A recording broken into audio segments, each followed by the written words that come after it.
Still drinking this, the flaming hot Mountain Dew. It just mostly tastes like cinnamon.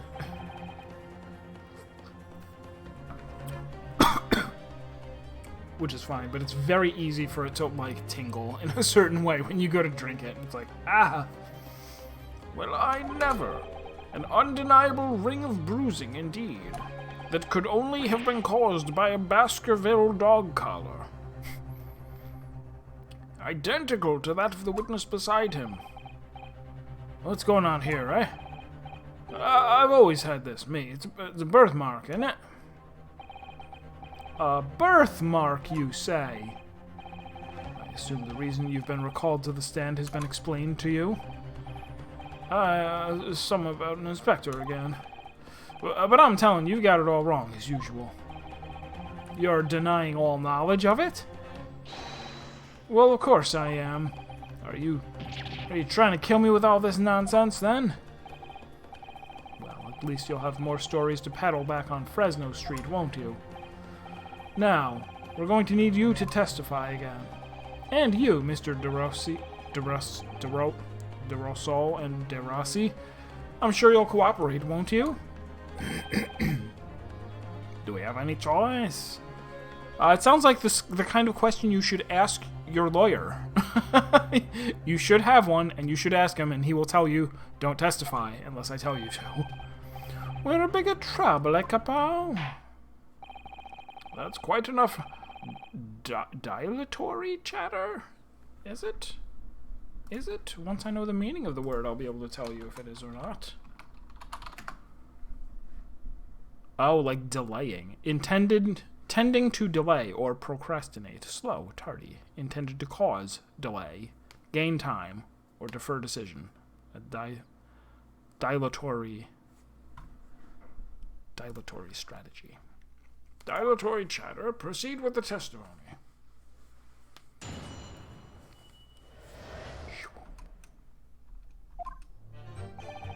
Some man who claimed to be an inspector that day was definitely not this man. He's right. See, you think we'll forget those grand lips, huh? I never leave Fresno Street, alright? I've no interest in any red-headed league. I'm all alone in the world, me. I've no kinfolk or nothing. Why would I be involved in something like that? Just look at me, eh? Does it look like I could carry off a disguise with a face like this? Maybe he is, Daily Vigil in disguise. Maybe he disguised himself with a fat lip. It would certainly appear that we have the wrong man. What have I been telling you all? There is no need for this pointless testimony. Wow. That's right. I'm just a simple peddler, remember? Fresno Street's all I know. How would I have come by a police inspector's identification book, huh? Well, yes, that's hard to explain, but... a brief cross-examination, I think, counsel. Very brief. Is there anyone in this courtroom who thinks I might be onto something? I stand steadfastly at your side as always, Mr. Naruhodo.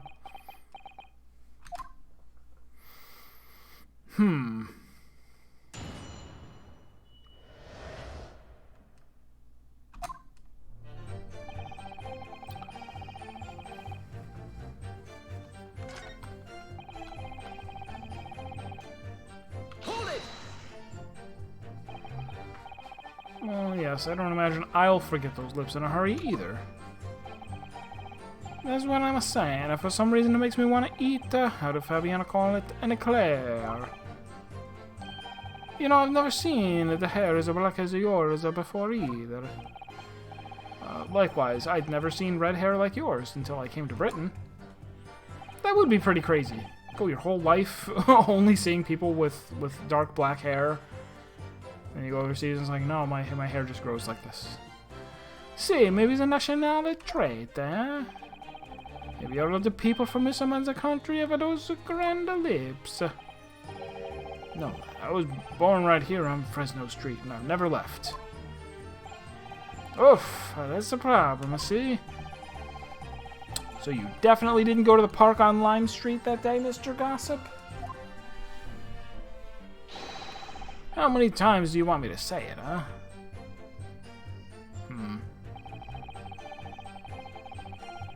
Hold it!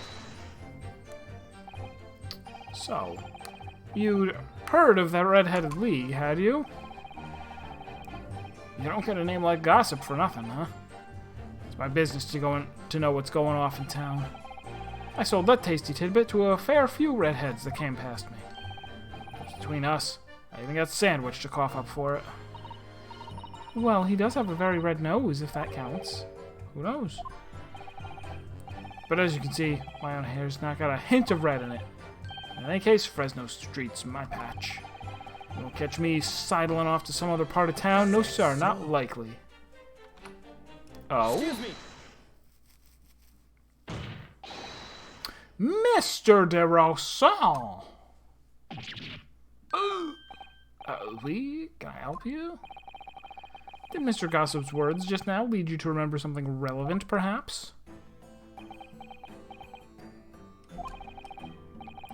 It was the other day when I was looking for a place near the park, a small house or something. To be the headquarters of your Red-Headed League, yes. I visited an housing agent on Lime Street, and there I saw him. This man was paying money to the agent. What? Mr. Gossip with a housing agent? Oui.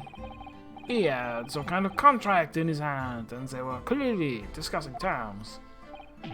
But no, you're mistaken, chum. I've never left Fresno Street. Me. Like I said before. Oh, I've never left Fresno Street, me. Like I said before. Mistaking me for someone else. Someone with the same face. No. The capo's alright. I remember it too. He was paying a man with a bank of notes. With notes? Like I said, that wasn't me. I was curious why does a man with the dirty clothes had so much of the money. So I looked at the name of the papers. And what name was written? Mr. Gossip? No, this man, he lies. He tell you has a no name. But in fact, his name is a Hubone. It's better than Mr. Gossip, I think. See? No! Big no! Peddler of tidbits of information, like I said, on Fresno Street, and that's that. I don't much like folk talking about my personal life. Indeed. And it is not the intention of the court to invade the privacy of witnesses. Very well.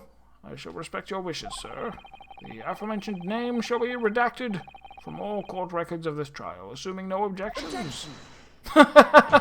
Timely objection. I'm sorry, my lord, but the defense does object. Because the name just mentioned has a very deep significance to this case. Good gracious. Do you similarly object, Prosecutor Asogi? As it happens, my lord, that particular name has already been mentioned during today's proceedings. Well, I never. In what capacity? Hugh Boone. The name of the leaseholder of the room. Let me put this very simply. The victim's body was discovered in your rented room, Hugh Boone. The Hugh Boone room, if you will. I suggest, sir, that you start talking. Well, all right. I suppose that might be the case.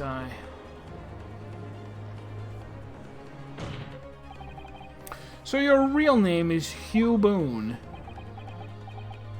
Well, just between us, I don't like to blow my own trumpet, but there's no finer peddler of tidbits in town. So I happen to be able to afford a grubby little room in a fallen-down backstreet townhouse. You do? Once every 6 months, I go and pay the rent to the agent on Lime Street. I remember now, there were 2 vulgar redheads in there last time. If either of us is a vulgar, isn't that to me? Think again, Peppino. Why didn't you bring this up before? It's like I told you already. I don't like talking about my personal life. I'm a tidbit peddler as far as everyone else is concerned. No fuss. But you did say under oath that you never leave Fresno Street. That's perjury. Claims he's a stoop kid afraid to leave the stoop. And he actually leaves the stoop. Unforgivable. You will update your testimony to include this most surprising revelation, Mr. Boone. If I must.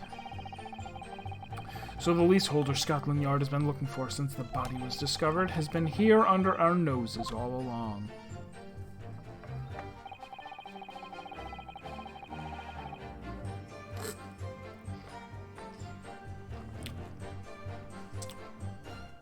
I rent the room where the fellow was found, it's true. We didn't tell you that. Oh no, wait, he knew. Because he was the one that found the body. They didn't know anything other than the photograph they've been shown. Hold it!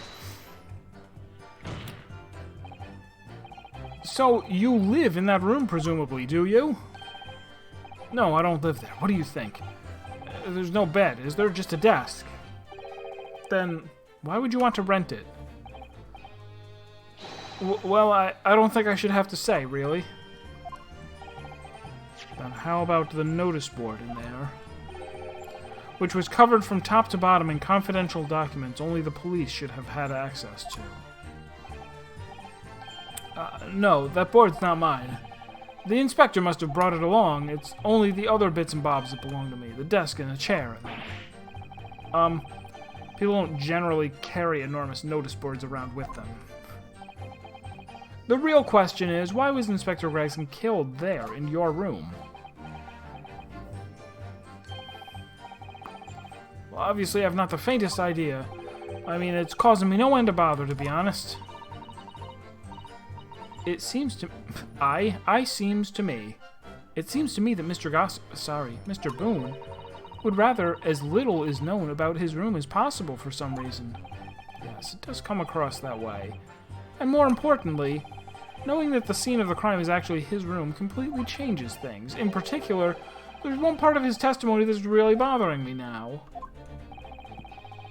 That's how I'm finally going to undo this man. Ruin this man's entire career.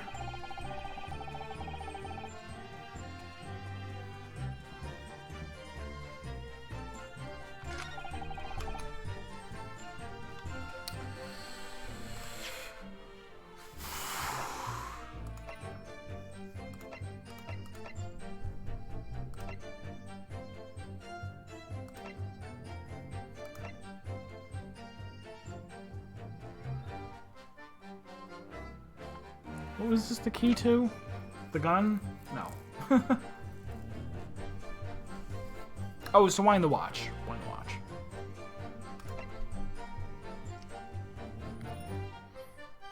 Why? This is... Who?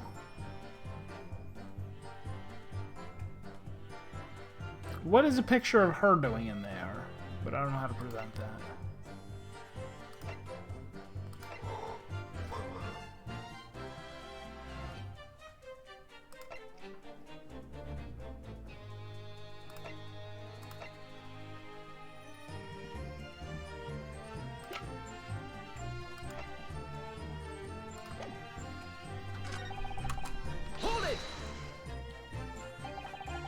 You mean you have no family?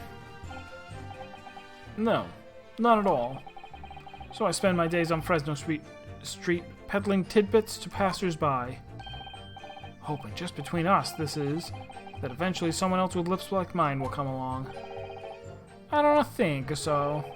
You may be right. Anyway, that mark on your neck is just too much of a coincidence for us to ignore. What's the fellow to do then, eh? If you don't believe me, we're at an impasse. There's nothing I can do but flick me lip. It looks like I'm not going to get anywhere here unless I can produce some proof.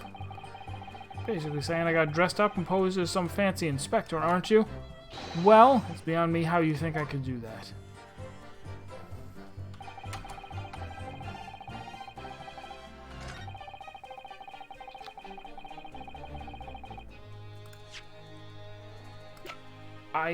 I guess I now present this. Objection! Yeah. He's like, hey, it's my room, it's my desk. Her picture is on it. She must be related to. If you have no kinfolk, as you put it, then explain why it is that amogus the sparse furnishings we found this photograph in the room. Ah. I presume, as you've been renting the room, that this photograph belongs to you. Does it not? Well, Mr. Boone, drop the pretense. Tell the court exactly who you really are. I don't know what you mean. I'm a peddler. I keep telling you so. You really don't need to bother with me. Please, just leave it alone. As the man says, leave it alone. Whatever the truth is about this man's life, it has no bearing on this case. Because it's simply not possible that he impersonated Inspector Gregson. How can you be so sure? Just look at the man. No amount of disguise could ever hide those unmissable features. But what if we were to look at this the Gyakten Saiban? What do you mean? Yes, Counsel. How were you going to Hikuri-kaisen the Tsukumaita? Well, there's no denying that Mr. Boone's lip is very prominent indeed. But consider the possibility that his prominent lip is itself part of an elaborate disguise. Blech. Then hiding that prominent feature, in other words, revealing his true face, would make an utterly impenetrable disguise. Wouldn't you agree, Mr. Hugh Boone? Arg! Good witness, are you still hiding the truth from this court? Mind you, I have 6 fireballs in my hand right now. I could fry you to a crisp. If that's a disguise, then underneath it, his true identity must be... Yes, that's right. Captain Falcon. There's only one person he could really be, even though... We don't have any proof of this. This is purely just because all court evidence will be used and will fit together very nicely. There's... Well, I mean, we did find the picture of her, but... My lord, the defense believes it can reveal Mr. Boone's true identity to the court. No. Please. No. Very well then, counsel.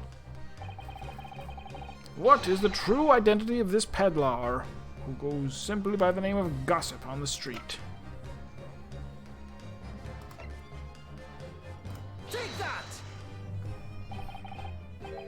Your real name is actually Mr. Vigil, isn't it? Mr. Daily Vigil. Yog! I don't recall that name, counsel. Who is this Mr. Vigil? It's a name I encountered yesterday, my lord. It has to do with a certain client of Mr. Herlock Sholmes. A young gentlewoman came to the detective asking him to locate her missing husband. The woman in this photograph, in fact. This is Mrs. Vigil. What? From what I understand, you haven't returned home since the night before the inspector was found dead. But of course, on that night, you were being held captive by the 2 red-headed League men. And last night, you were put up by the prosecution service. The prosecution service? The prosecution service in preparation for testifying in this trial. Because we'd been led to believe that you, Miss Venus, and Mr. Sandwich were all homeless. Being important witnesses in this case, we needed to know where we could find you, of course. And that explains why you've not only been unable to return home, but also unable to contact your wife, who's been beside herself with worry, waiting for you at the Vigil residence. Now, just you hold on a minute. I don't have the first idea what I'm talking about. Really? It's a simple enough matter to confirm my suspicions. All we have to do is pull off that disguise. No, please. Bailiff, bring soap, a sponge, a wash bowl, and turpentine. Was that it? Terp. Yeah, you used terp. Was that what they called it? To pick the lock in the previous case. You just need some paper clips and some terp. Mr. DeRosso and Mr. DeRossi, you will restrain the witness. That is not their job.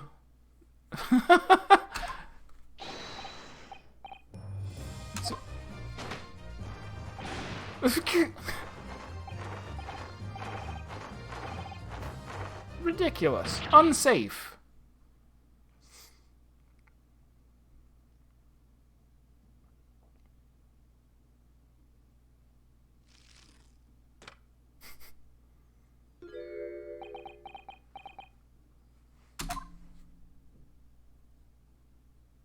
It's Enogia.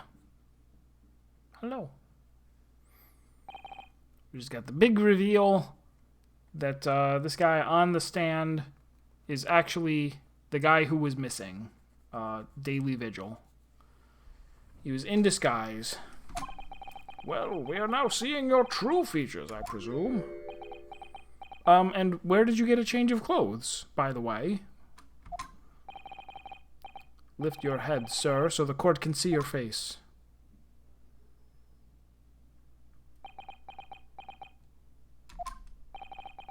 It would appear that the defense counsel's assertion was entirely correct. This has all been a very elaborate deception. So, witnesses, tell the court. Have you seen this man before? I don't believe it, but... See, there is no question. This is the inspector we saw in the park. Extraordinary! On the day of the Red-Headed League enrollment, the man claiming to be Inspector Gregson who appeared before Mr. DeRousseau and Mr. DeRossi in the park was you, disguised as the inspector. Or rather, was you posing as the inspector in no disguise at all. Mr. Vigil was formerly employed as the chief warder at Barclay Prison. The chief warder? Then your career had promise. Why, you would quite possibly have become the future governor of the prison. What on earth have you been doing? Peddling tittle-tattle on Fresno Street? I don't know. If someone told me they were peddling tittle-tattle on the street, I wouldn't think they meant gossip. Well, it's been 10 years since Mr. Vigil worked at the prison. 10 years.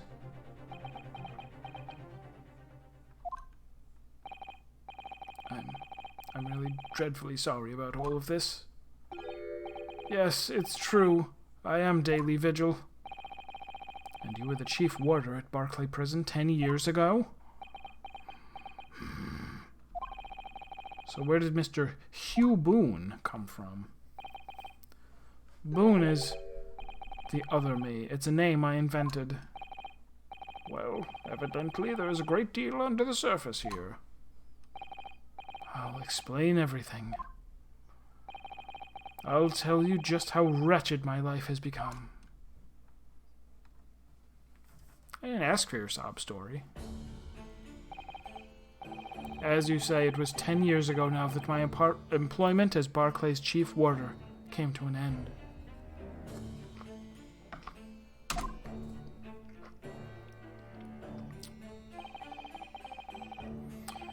Having left the prison service, I searched for some new occupation by which to earn a wage.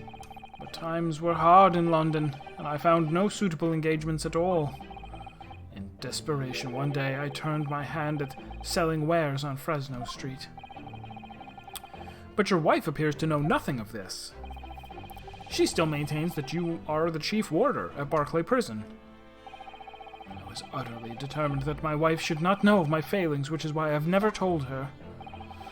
I opened an account at the bank under the name of Hugh Boone, and I rented the cheapest room I could find on Fresno Street. The scene of the very crime we're investigating. Yes, that's right.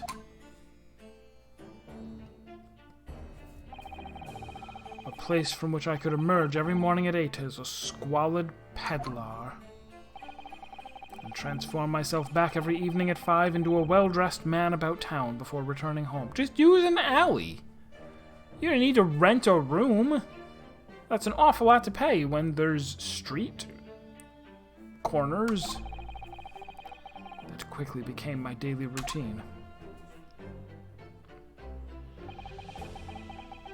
Just take an omnibus home and get changed inside the omnibus. It only costs 4p. That's way less than a room.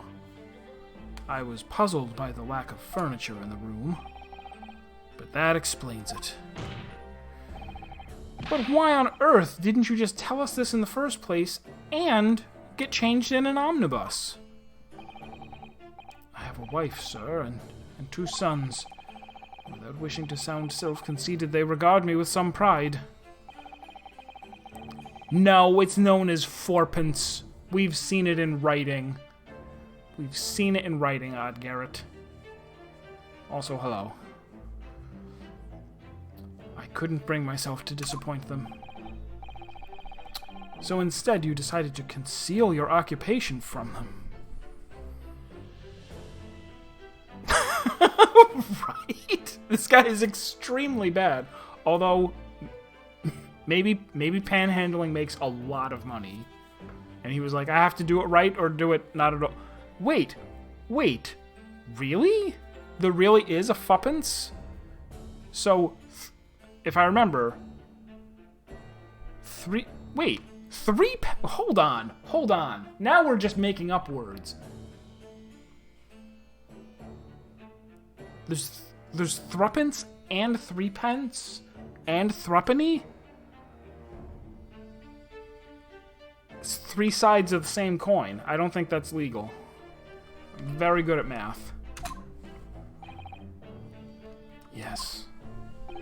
Not really this time. God damn it. I've made such a terrible mess of everything. Still, one thing doesn't add up. No matter how many titbits of information you could sell to passing gentlemen, even at 6p apiece, you couldn't hope to match the salary you must have commanded a chief warder at the prison. You'd be surprised. People just freaking give you money. Very true. To have kept your family in comfort despite 10 years of somewhat misbegotten employment.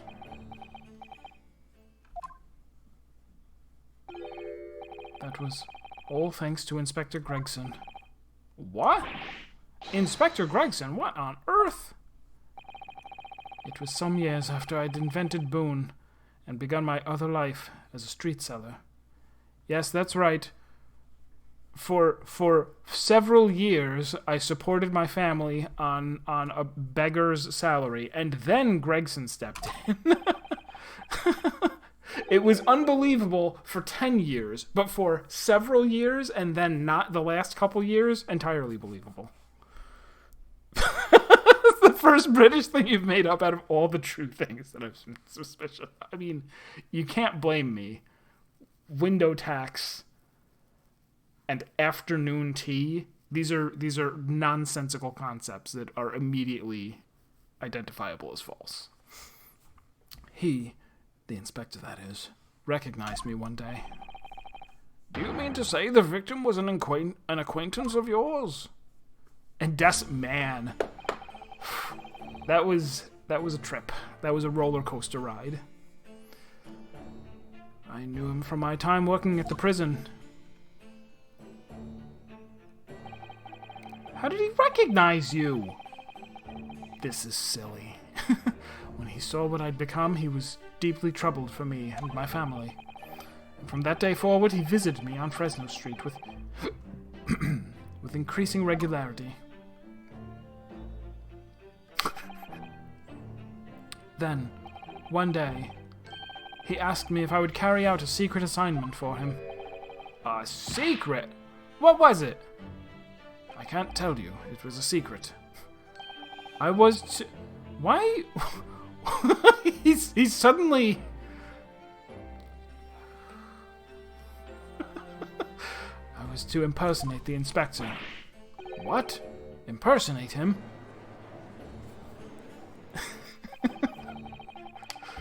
always met in that little room, so the inspector could brief me. Visit Orxes tomorrow and take a statement from the proprietress.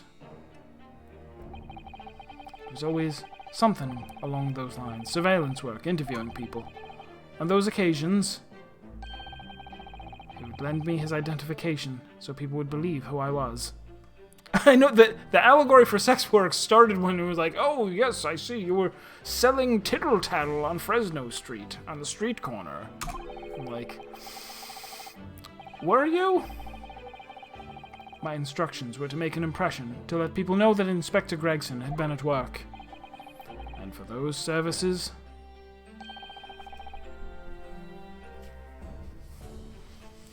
it compensated me financially. A Scotland Yard inspector willingly relinquished his identification into your care with intent to deceive? That, as I'm sure I need not point out, is a very serious criminal offense. But why? What was the point of you impersonating him? I truthfully do not know. All I can say is that the inspector warned me on numerous occasions. Now remember, Vigil, I need your solemn word. You don't blab about this to anyone, alright? Ever. Even if I end up a croaker. Even if someone turns me into a frog, or a golden statue.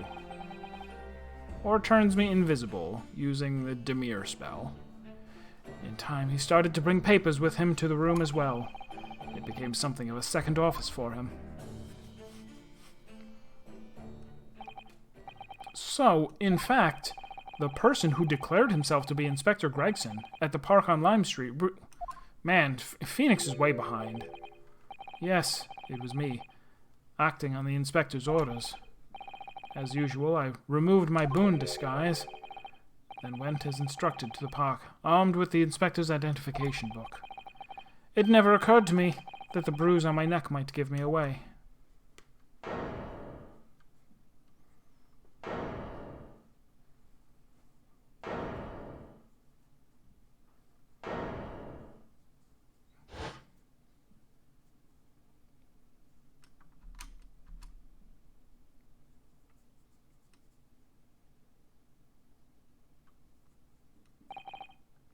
Well, it would seem this confession completely destroys the defense's case. It's like, yeah, this doesn't actually solve the mystery or anything. Explain yourself, Prosecutor Asogi. My learned friend's assertion was as follows. The victim was killed at another location on the day before his corpse was discovered at the hands of these two red-headed League men when they imprisoned the inspector.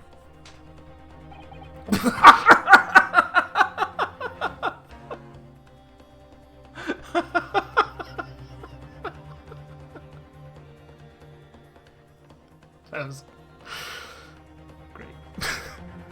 But no, that can't be. Oh, he did it again. After all, it wasn't the inspector who went to the park that day, it was me. Oh, goodness. Finally, we have clarity. We had nothing to do with the murder of the inspector. And merci, Monsieur Delafrance, for proving it. Darg!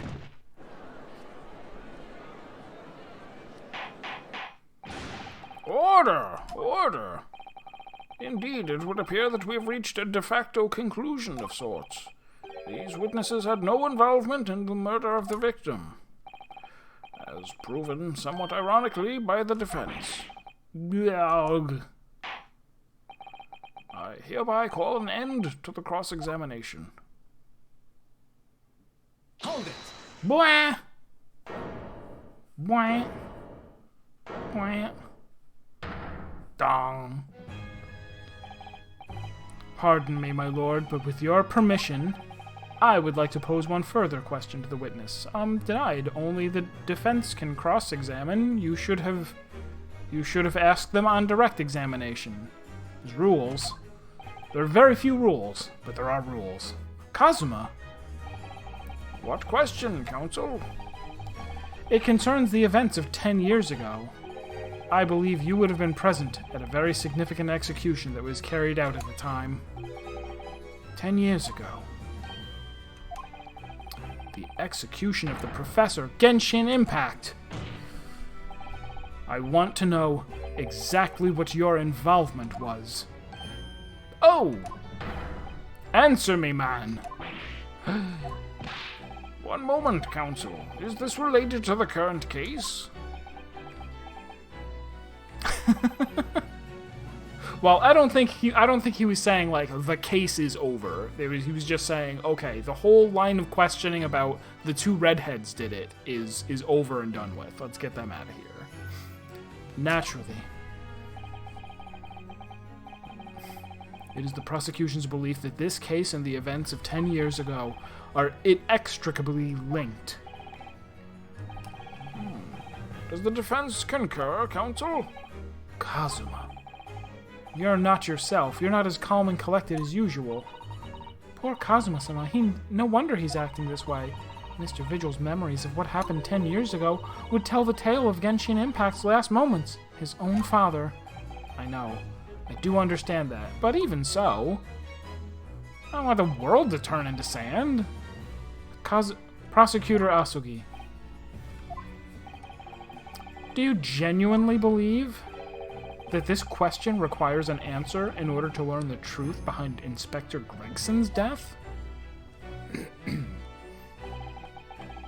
I need you to trust me, please. Very well. Then the defense has no objection. I see.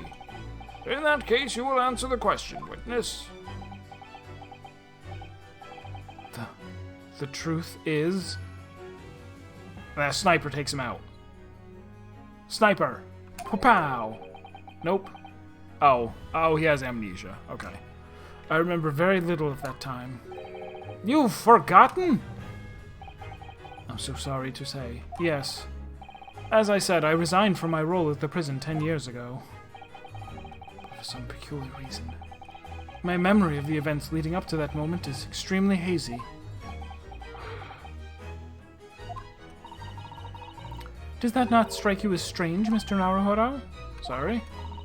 Well, 10 years is a long time, but to have forgotten the reason why he left such an important job... Yes, you're right. And not only that, Mr. Vigil's claim contradicts what we already know. The human spirit is a fragile thing. It's broken all too easily, which is why we have a tendency to wrap it up for protection. Sorry? The human spirit? I'm saying that I'm going to stab you if you don't tell me. I'm sorry for using a metaphor. I'm threatening your life. I'm afraid I don't understand what you mean. When we experience pain and suffering that we feel unable to bear, we block it out, obliterate it from our memories, seal it away. But it never truly leaves us. If the seal is broken, the memories resurface. And when they do, that fragile spirit may finally be crushed. But I really don't. Kazuma-sama. But if it must be crushed, then so be it, because the truth will not stay buried. It's coming out one way or another. Right. Now I understand. It's clear what his intentions are. He means to expose the truth at any cost.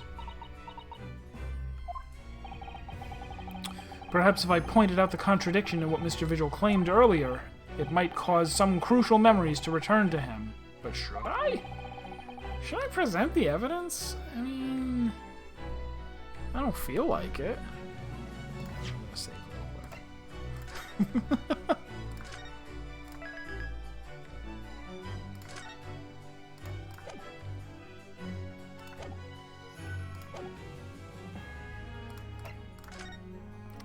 Whatever.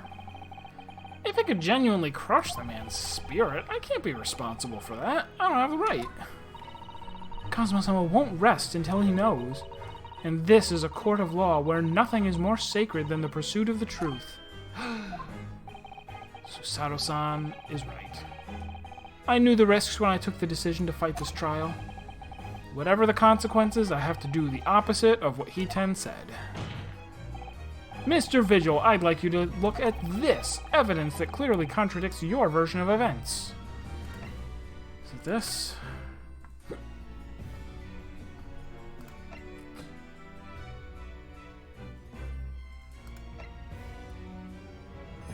Indications are that the jailbreak plot was conceived prior to the convict's incarceration. It's believed the convict engaged in some sort of negotiation with prison staff. I guess it's that, because I don't have anything else that relates to the old case. Take that! Just a few moments ago, you made the following statement. I resigned from my role at the prison 10 years ago. Well, yes. In other words, you claim to have left the post of Chief Warder of your own volition. Well, yes, of course. Why? Tell me! Do you remember seeing this document before? No. No, I don't. This is a dismissal notice ordering the immediate termination of a prison staff member's employment. A dismissal notice? And the name on the notice is yours, Albert Einstein. What? It's mine? So you didn't resign from the prison service at all. For some reason, you were dismissed as chief warder from Barclay. No, there's been some mistake. I'm sure. I'm sure I tendered my resignation. This dismissal notice is nonsense. Oh, I'm so dizzy I can't continue to testify. Oh. If you were forcibly dismissed, there must have been some good reason. Clearly, you did something. Mr. Vigil, it's time to break the seal and have you remember.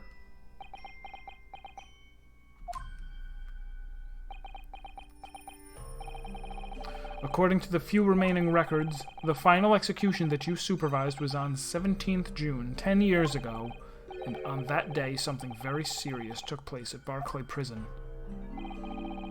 The 17th of June. Was that the professor's execution? Professor. As you were the chief warder at the time, it stands to reason that you would have been present throughout the proceedings. It does sound familiar. And yet, that execution never took place. The convict, ostensibly executed earlier that day, later re-emerged from his grave. The convict came back to life? In the cemetery, in the middle of the night, there was a witness. However, the witness claims that a moment after he saw the convict clambering out of his grave, a gunshot rang out from over his shoulder, and the bullet pierced the professor's chest, killing him instantly.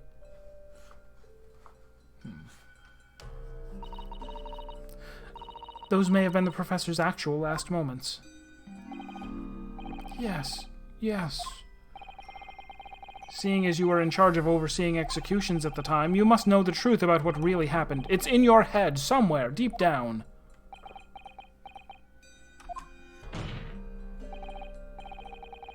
Perhaps this 5-pound note will refresh your memory. Well, Chief Warder Daily Vigil, I know there are memories in your head that can explain what happened on 17th June 10 years ago. And now it's time for you to drag them up. Are we finally going to get a breakdown? There hasn't been a breakdown in, like, the entire past 2 games. Do it! Do it! Lose your mind! Lose yourself in the music, the moment.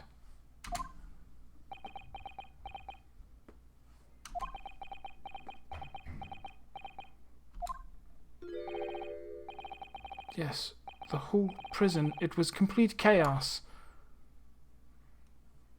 The prisoner escaped. He was killed in the cemetery. The shocking news ripped through Barclay like a hurricane. What? What? This isn't much of a breakdown. Order, order, order! Do you mean to say, Mr. Vigil, that your memories of the time have returned? Oh, my head, it's like some fake floodgates have opened.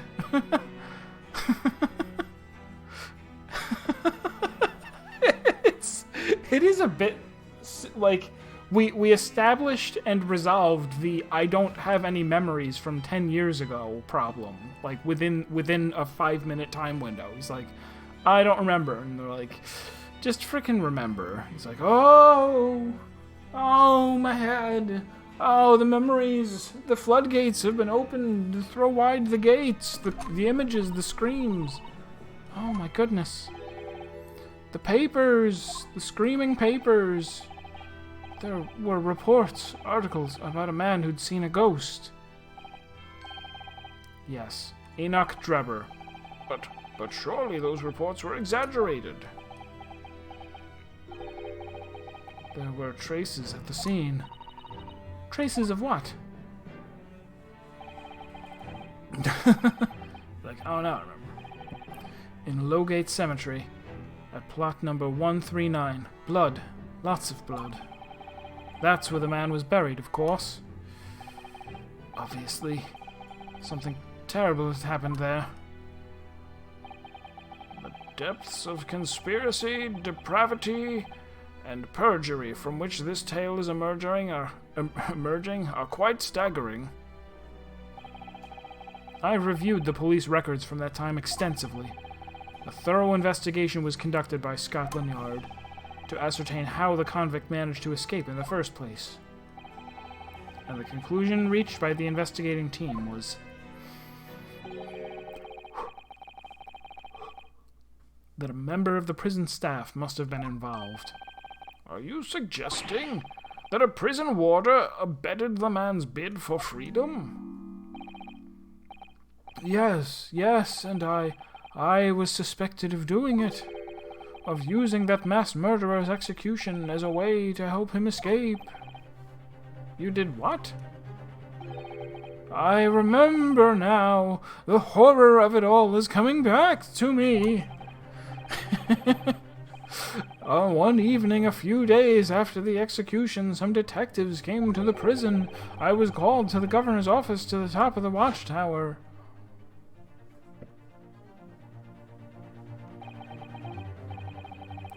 I'm sorry, Daly. This is a serious business, but I can't help you now. As chief warder, you were responsible for overseeing the execution affair, eh? Well, it seems the fellas at Scotland Yard want to have a few words with you about it. You better pack your things, laddie. You're to attend in person. As soon as he told me that, my mind just went completely blank. And the next thing I knew,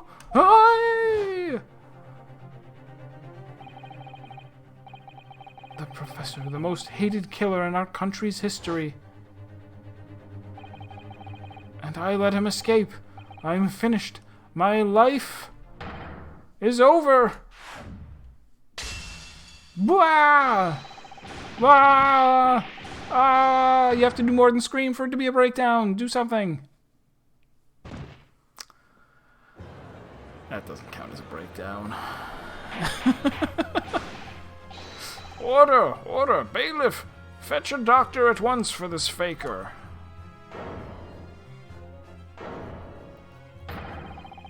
Court is adjourned for today, with immediate effect. Man, I wish I could get out of letting murderers escape by just pretending to faint. Proceedings came to an abrupt end for the day. once again overshadowed by the legacy of that notorious killer, appearing like a cursed ghost ship on a foggy ocean. Lord Van Zeeks, Mr. Vigil, Kazuma, and Gregson. All of them bound by invisible chains anchored to the same wreckage in the murky depths of the past. But the miraculous light that had been trying to cut through the gloom and shine on those tragic events. Even if the light cuts through the gloom, how is it going to cut through the chains? Light can't cut chains. This is what happens when you're not careful with metaphors.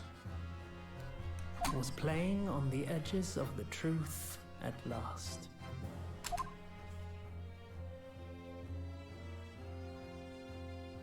He's like, oh, it was a ghost ship in a murky sea, and there were chains, and then the light was going to do something about it, but then it remembered that light can't do that.